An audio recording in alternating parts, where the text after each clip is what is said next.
The year was 1814, and London was about to witness a catastrophe, unlike any other. A massive vat, towering 15 feet high, ruptured with a thunderous roar, unleashing a torrent of porter that surged through the streets of St. Giles.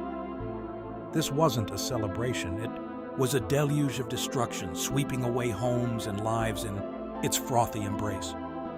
As the wave crashed down, 8 souls were lost, swallowed by the very drink that once brought joy.